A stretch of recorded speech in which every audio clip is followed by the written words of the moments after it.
Good afternoon. I'm Brent Roussin, Manitoba's Chief Provincial Public Health Officer. Today, the current 5-day COVID-19 test positivity rate is 2.6%.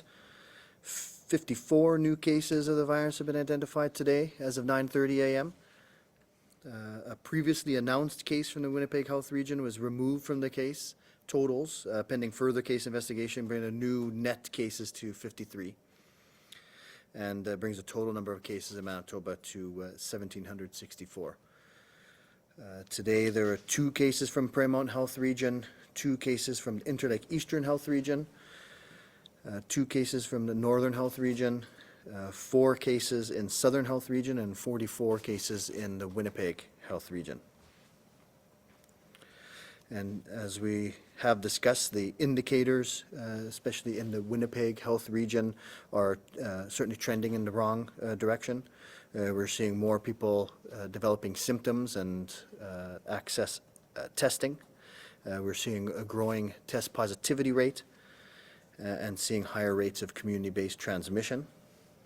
And so similar to what was done in the Prairie Mountain Health Region, the Winnipeg metropolitan region will move to the restricted level, or orange, on the pandemic response system effective Monday, September 28th. Under the restricted level, mask use will be required in all indoor public places, including in bars and restaurants. Staff and patrons will be expected to wear masks except while seated at a table to eat and drink. We're also going to be restricting indoor and outdoor gatherings to a maximum of 10 people. All other existing orders and rules for schools, childcare, retail, museums, theaters and casinos, etc., will remain the same as they currently exist. In addition, government and public health officials will be consulting with the restaurant industry, as well as bars and beverage rooms and brew pubs, microbreweries and distilleries, on steps that could be further implemented to lower the risk of COVID transmission. Additional measures may be put in place following these consultations. We've seen the effectiveness of these type of measures in Prairie Mountain Health. We saw how effective limiting large gatherings were in the early phases of this pandemic. So we're able to make significant change in the Prairie Mountain Health Region in a relatively short period of time, and are looking to do the same in the Winnipeg Health Region. And so Winnipeggers, we certainly have done this before at the early stages of our pandemic, and so again together we'll be able to impact the transmission of this virus. And so this is how the pandemic response system was set to be implemented, to take these targeted approaches where we see transmission occurring. So we're certainly going to be relying on our partners and all Manitobans in the region to do their part to address that current challenge. So some further numbers. Today we have 487 active cases and 1,258 individuals listed as recovered. 13 people in hospital, 6 of which are in intensive care. And the number of deaths due to COVID-19 remains at 19. Testing yesterday, 1,607 tests were completed. 23, or that was on Wednesday, sorry, and yesterday 2,354 tests were completed on Thursday, bringing the total number to 173,999. And again, Manitoba is reminded to refer to the list of current testing sites on our website, manitoba.ca/COVID-19, as testing locations, as well as hours of operation could change over time. Some exposures to announce. We have advised River East Collegiate in Winnipeg of a confirmed case in the school on September 18th. This exposure was assessed to be low risk. The infection was not acquired at school. In addition, the outbreaks at Fred Douglas Lodge and Concordia Place have been declared over, and those sites will be removed from critical back to caution yellow. And so again, we need to focus on those fundamentals as we're seeing this transmission increase. And again, staying home when you're ill. And this is a very important change and one of the most important things that we're going to rely on Manitobans to stick to. We've seen examples of this in various settings of symptomatic individuals being out and transmission of that virus occurring. We need to begin to reduce the numbers of close contacts that we have outside our home. We know from the beginning of this that transmission occurs through close, prolonged contact, and the more contacts each of us have puts each of us at risk. So we need to ensure we're making careful choices about who we're spending time with and the nature of that time, as well as the amount of people that we're being in contact with. Things like visiting outdoors is much better than closed-in spaces. If you're at a location that appears to be crowded or getting crowded, you should consider leaving.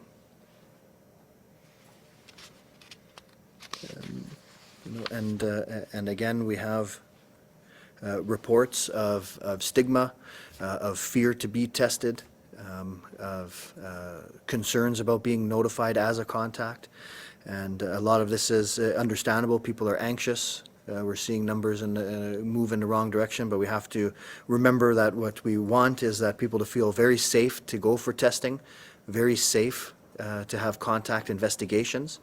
This is the important work of public health. So we must be able to identify cases. We must be able to find those contacts, and we must be able to have those people self-isolate in a safe manner. So, so thanks again, and I'll open up to some questions. What's the thinking behind waiting until Monday? Is that to give everybody time to know what the order is, or why not Sunday or? Yeah, I think that's been our approach, is to try to give some sort of lead time before implementing these. It's a big change. It obviously affects a huge number of people. So we want to be able to make the announcement, but give some time there for people to see how they're going to be complying to it. You have a test positivity number for Winnipeg itself. It's 3.1 today. Can you clarify how this works out in workplaces? Because there, in Prairie Mountain, some confusion at first about public place. Mm-hmm. In workplaces, offices, things like that? Yeah, so the issue here is a workplace that's public facing. Anyone dealing with the public are going to have to wear a mask or be behind a non-permeable barrier. In many settings, in most settings, if you're seated and distanced, then you won't need to wear that mask. So that's why, entering a restaurant, going to the washroom in a restaurant, wearing a mask. If you're seated at a table and consuming food, then you'll be able to remove that mask, obviously. Same with a person working in their own office or in an office setting where they're distanced from other people. They won't need to be wearing the mask while they're at their desk, but moving around other places, that mask will be required. And the rule, what's the logic behind covering all the the municipalities in the Winnipeg metro region in addition to Winnipeg? Because they're not part of the Winnipeg health region. Yeah, I think the issue there is just when we're affecting things like this, the mandatory mass and more the group sizes, that when it's so easily accessible to take a step outside the perimeter to have a large group size, we thought we would see the unintended consequence of just easily shifting large groups to very convenient distances. So we wanted to include that to ensure we're not getting that unintended consequence. So, forgive me if this is in the press release, but the municipalities outside of Winnipeg include? Yes, so there's a list here. I can list them off. It is in the bulletin. Do you have? Yeah, okay. I see it. Right. Okay. And what's more, the Winnipeg metro region doesn't include certain Steinbach because of the movement of people there. And Steinbach's not included in this order, but it's very close to the city. Can you? Well, I think you have to draw the line at some point, at some geographic proximity, and so this is what we had come up with here. Yeah. Just to follow the logic there, it's because any place that's within the metro area, more than half the population goes to school or works in the city, and that's the. I don't want to put words in your mouth, that's the thinking there. For sure. Yes. Are you limiting the number of people who can sit in a restaurant or a bar at a single table? This is the type of thing that those consultations with the industry are going to get at. So we've seen that, we have those distancing requirements where the tables are required to be 2 meters apart. We don't have a specific requirement on how many can sit at the table, but we have. Why not? Well, it hadn't been in the order to now, but we have seen that as an issue in some places. And so this is what that consultation is going to be getting at. When do you expect to have a decision on that? Well, decision, not sure, but the consultation's immediate, where we're going to start as soon as we can. Does this change anything for gyms and fitness centers? No, not this order. And so the group sizes will only affect places that aren't included already under order. So places like gyms already have their capacity limits. Retail outlets already have the capacity that they have to follow. Mandatory masks in gyms. However, in the Prairie Mountain Health order, we did say that during participation in physical activity, you could remove that mask. And this was a question in Westman when you had the Prairie Mountain Orange Order, but what form of enforcement will be taken? Just the order is very effective, people responded very well in southwestern Manitoba, in your own words, but what form of enforcement will be in place? I think it'll be the same aspect as before. Again, like you say, the messaging is important, and just raising that alert level gives everyone a reminder of how serious this is. But we have a number of enforcement modalities that we could use, including health inspectors, and we'll continue along those lines. Could you just review like some of the thoughts or the rationale behind acting now? Like, I know the numbers have been going up in Winnipeg. There's more community transmission, but can you, what led to you acting now?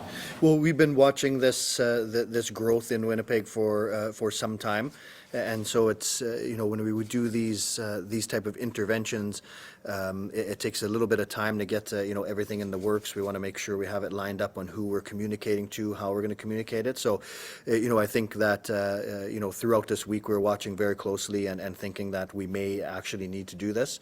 But seeing today's numbers, weekend coming up, we thought we want to announce it now and get that implemented as soon as possible. And will the indoor gathering size apply to adult and youth rec hockey, any other kind of sport?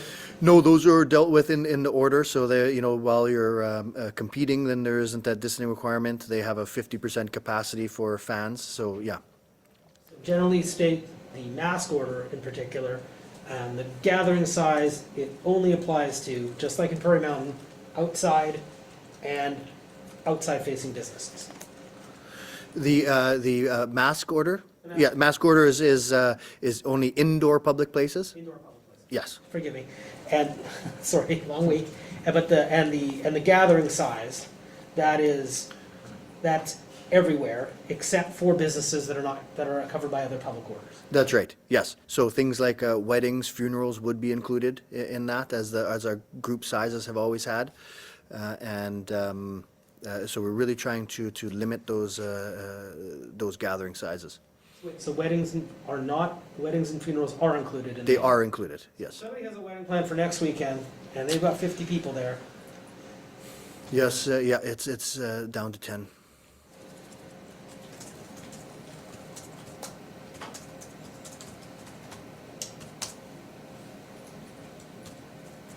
All right, Doctor, we'll take a moment to go to the phone.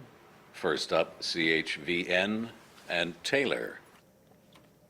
Hi, good afternoon. My first question is about churches. Does this changing to orange affect churches in any way? Very limited extent. So the churches right now, faith-based organizations, religious ceremonies are at 30% capacity, so that will remain. There was a tiny, or there was a few faith-based organizations that preferred to have a cohort approach. So they were cohorting groups of 50. So for those, this would change it because that would be down to groups of 10 because it's the group size. But the 30% capacity is still allowable up to a maximum of 500. And my second question, maybe I missed this, but how long will this change last? So we're looking at a minimum of 2 incubation periods, so that 4 weeks, and it just really depends on the numbers. Thank you. From the Brandon Sun, Colin. Hi, Dr. Roussin. I was wondering, with Winnipeg being so central to the province, how should people in other parts of the province deal with the new restrictions for Winnipeg? Yeah, and I think that our message has been clear sort of from the beginning, is that the practice of fundamentals is everywhere. So certainly Winnipeg is seeing the increase in numbers right now. Even if you're living in a jurisdiction where you're not seeing a whole bunch of numbers, you should be practicing the fundamentals. And so that should apply anywhere in Manitoba. People coming to Winnipeg, should be aware that these orders will apply to you when you're in the Winnipeg metropolitan area. So you'll be required to wear a mask in indoor public places. You'll be required to limit those group sizes to 10. So really, I think, everyone needs to be thinking about this the way they can practice the fundamentals really at all times. Should people outside of Winnipeg consider not traveling to Winnipeg while the code orange is in effect? This is, I'd say, an individual choice. I would say that we have that code orange in place in Winnipeg, really directed at the way people are going to practice the fundamentals while they're in Winnipeg. So if you do travel to Winnipeg, you need to be aware that these restrictions will apply to you. From CJOB, Clay. Good afternoon, Dr. Roussin. Regarding the decision to move to the orange level, do you feel that in Winnipeg, some people, when it came to having their own bubble, that bubble was too large, or they were inviting too many people for gatherings? For example, and I also interviewed some high school students today who admit to still going to large parties, and a lot of those students admit that they weren't wearing masks. Any comment on that? Yeah, well, I mean, I think that's what the numbers are showing, that we're seeing increased transmission of this virus, and we know that occurs when there's, many more contacts per case. And so that has been taking place at, like we said, at restaurants, at certain bars, just gatherings elsewhere. So that's really the reason why we go to this orange, limit those group sizes, get the mandatory masks indoor public places, and really try to limit the transmission. All right, thank you. From the Winnipeg Sun, Scott. Good afternoon, Dr. Roussin. Scott Billick, Winnipeg Sun. Just clarification here. So for restaurants and pubs and bars, do these gathering limits, do they fall under for those establishments? No, right now they're still dealt with their own capacity issues that are dealt with under the order. The requirement to have that 2 meter separation between tables, physical distancing or plexiglass. So they'll have to follow their current orders. But like we said, we're going to immediately start engaging with these sectors because we need to change the way things are operating right now. It's obvious that there's many that have always done quite well, right, in these sectors. Obviously, there's restaurants and bars that have done their part, but we do see significant transmission throughout or in that sector. So we do need to engage with them and come up with a way that we can change the way things are happening right now.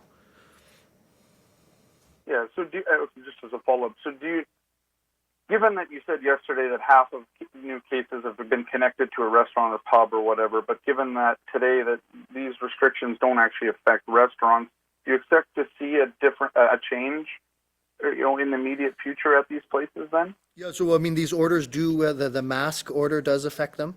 And so that's still going to be a requirement. And then, yes, after consultation, it's very likely that we're going to see changes in the rules around these areas. From CBC Radio Canada, Amelie. Good afternoon, Dr. Roussin. I'm here from Radio Canada. Just wondering, you have been talking about that those are a few first steps, I would say, that you're taking to reduce the spread of the pandemic. What would be the next step? Then you're going to have a consultations with restaurants, bars, and microbreweries.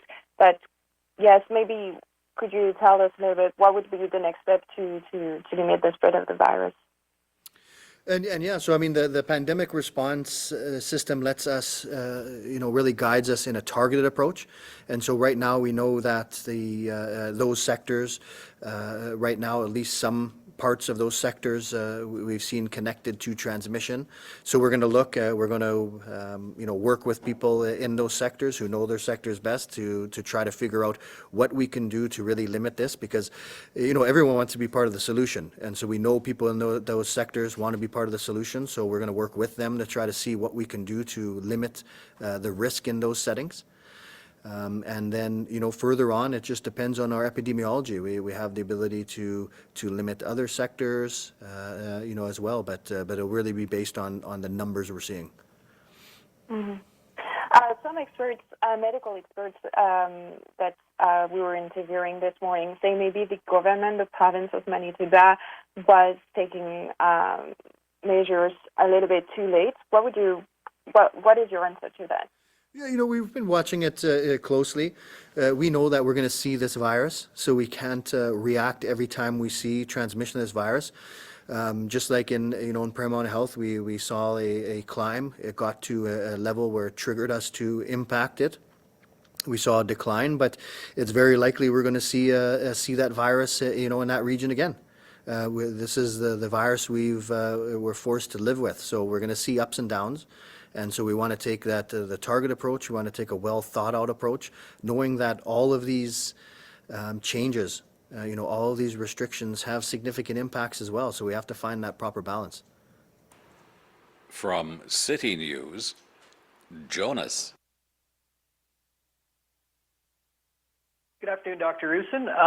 Just want to follow up on the mask mandate and your opinion on the effectiveness or I guess, or how effective this could be. I know you said repeatedly that this is the next before further restrictions come in.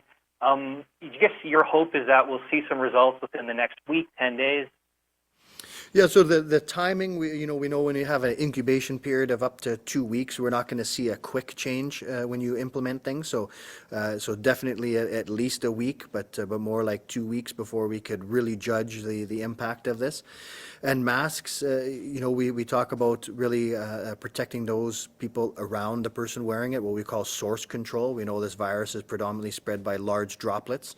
So a person who, say, is asymptomatic, and possibly, in the early stages of transmitting that virus, wearing a mask would likely capture a lot of those large droplets. So if we have the majority of people wearing such masks, we're going to have some effect on it. The specifics of it for non-medical masks is difficult to quantitate because not all non-medical masks are made the same. And then we talk about adherence to it, and so we all see people wearing a mask out with under their nose or under the chin, and that's not effective either. So there's a lot of variables when we talk about how effective it is. And just a clarification, I think you mentioned this earlier, but for folks that are like out and about on the streets, on the sidewalks, will they be expected to wear masks, or this is just for indoors, That's right? right, yeah. Indoor public places for masks. Thank you, Doctor. We now return to the News Conference Theatre. If bars are a problem, why not just curtail the hours? Why not just have them close earlier? So we do, we're going to consult first, but things like that, those are the type of things that are on the agenda. We're going to, see what's the best way to address this. So we have that continuum of options that we have from limiting, capacity, limiting hours, to, in any sector, really curtailing it if we felt it was absolutely necessary. But we really want to take that approach to, to ensure we're, if possible, to engage with the sector to see what's the best way to do this. Things could conceivably get worse while you're consulting, correct? Well, I think with any of these interventions, we could, we could say we could have announced earlier in this week. We could have announced on Monday. So I think that's, we take the approach that we think is guarded and will give us the best, sort of the best outcome. Test positivity rate in Winnipeg right now, you said was 3.1. Correct. When the code orange went to Prairie Mountain Health, was it around 5, or did that happen after? It was around 5, yeah, when we went to So Prairie Mountain Health. is the thinking here, let's arrest this before it gets worse in a big population area? There is that, with that, we do see the community-based transmission as well in Winnipeg. And then when we were dealing with the Brandon area there, even as we saw that test positivity rate climbing, a lot of the epidemiology, we knew exactly what was happening. We had some specific clusters where it was. We don't have that benefit here in Winnipeg. It's more widespread and it's community spread. Right. I'm sorry, and what do you estimate the community transmission rate is? In Winnipeg, we have we measure that in a 7-day non-epi-linked cases, and that's 24. 24 in the last 7 days in Winnipeg, and 29 in the province total. A bit outside Winnipeg, but can you give us any details on the 2 cases in the north, and are they on First Nations? Yeah, I don't have any details. We're still doing our investigations on those. Anything more to report on Parkview Place? That's right. Yeah, don't think there's been any change from that. We're still the total of 8, one staff and 8 clients, or 7 clients.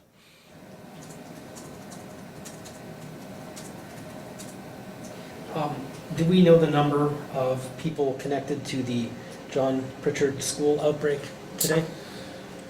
Yes. I did have. So there's now 28 cases that are associated with that cluster, and 5 of which are epi-linked. They're not directly linked to the school. And do we know how many students or people connected to schools total have tested positive since the reopening of schools? Total. Yeah, I don't have that sum in front of me. Do we know the total number of healthcare workers right now that are? No, I didn't have that with me today. Might have been some other news. One more. Bethesda, any change in numbers there as far as you know? 14? Yeah, in Bethesda, I believe there's one more staff that had tested. 13 to 14. Yes. Yeah. As you were watching this week, you said that, you're thinking to yourself, we might have to bring in these restrictions. You say that you watch certain indicators. What is the indicator that you saw that brought us to the new code level? Yeah, there wasn't just one, and so we follow it, and it's kind of a continuum, and I think if someone, why did we announce today and not yesterday, or why not Monday? There isn't a specific number that's hit today with it. It's a judgment call over a lot of. You're looking at a lot of indicators, working with public health in the region, telling us what they're seeing on the ground there. So we really felt with seeing the numbers today that we really wanted to make this announcement going into the weekend. Why not have it mandated then today instead of the weekend? Yeah, that's kind of what we talked about, is that it's been our approach to give some lead up time to these. So we did a similar thing in Prairie Mountain Health, and so whenever possible, we're going to try to do that. All right, guys. Thanks very much. Thanks. Thanks.